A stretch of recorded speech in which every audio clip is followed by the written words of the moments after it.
구독, 좋아요는 이렇게에게 큰 힘이 됩니다. 오늘은 관상과 운명 마지막 동영상으로 관상이 운명과 과연 연관성이 있는지 한번 따져 보겠습니다. 지난번 3편의 동영상을 보시면 알겠지만 부처는 배신의 관상을 하고 있으니 배신자가 되었고, 진시황은 백성을 괴롭히는 관상을 하고 있으니 백성을 괴롭혔고, 고조 유방은 황제가 되는 관상을 하고 있으니 황제가 되었습니다. 모두 관상대로 삶을 산 인물들입니다. 자, 그러면 관상과 운명의 연관성이 진짜 있는지 따져보기 전에 관상의 사전적 의미를 알아보겠습니다. 관상이란 생김새를 보고 그 사람의 운명이나 재수 따위를 판단하는 것입니다. 지난 3편의 동영상에서 말하는 생김새는 목, 입술, 눈, 코, 가슴, 목소리에 한정해서 예를 들고 있지만 그 대상은 얼굴, 손, 발 등으로 확대될 수 있습니다. 관상은 언제부터 보기 시작했을까요? 중국 최고의 태평성대라는 요순시대까지 거슬러 올라간다는 주장도 있지만 춘추 전국시대에 관상이 유행한 것은 확실한 것 같습니다. 그러면 왜 춘추 전국시대에 관상이 유행했을까요? 춘추 전국시대는 기원전 770년에서 기원전 221년까지입니다. 다시 말해서 주 왕조의 천도 후부터 기원전 221년 시황제가 분열된 중국을 통일한 시기까지를 말합니다.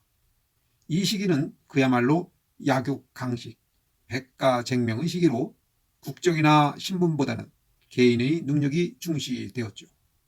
이 시기에 살아남기 위해서 제후는 유능한 인재가 필요했고, 인재는 자신을 인정해주는 제후가 필요했습니다.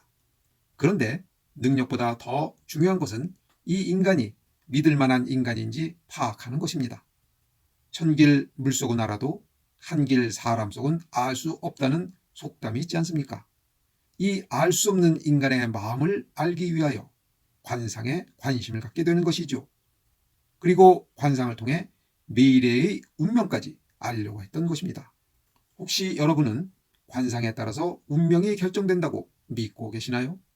관상을 보면 미래를 알 수 있다고 믿고 계시나요?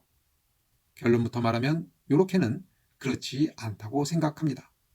그런데 이렇게 TV 동영상을 보시면 사기 속의 주인공들이 관상대로 운명이 결정되었습니다. 왜 그랬을까요?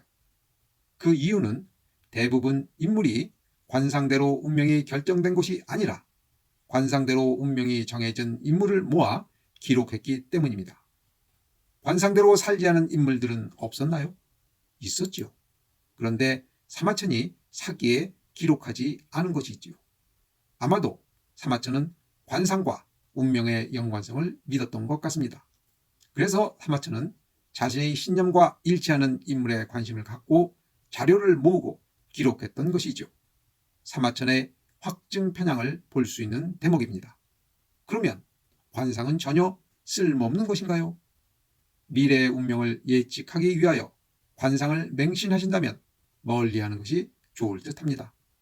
그러나 관상이 전혀 쓸모가 없는 것이 아닐 수 있습니다.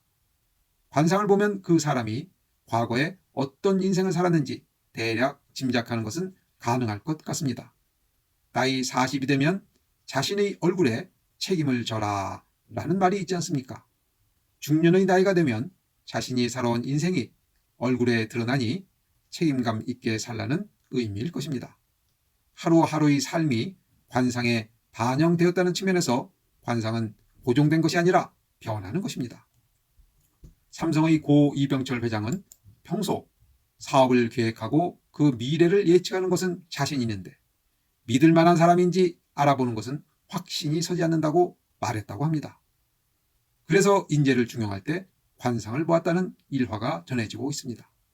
2000년 전 춘추 전국시대에는 관상이 유행했었고 많은 사람이 관상으로 그 사람의 미래를 볼 수 있다고까지 믿었습니다. 옛날 이야기니 그럴 수 있습니다. 그러나 이제 21세기입니다. 관상으로 미래까지 보겠다고 관상을 맹신하는 것은 지양해야 하지 않을까요? 오늘 방송은 여기까지 하겠습니다. 이것으로 관상과 운명의 동영상 마지막 편을 마치겠습니다. 다음 동영상을 기대해 주세요. 감사합니다. 요렇게였습니다.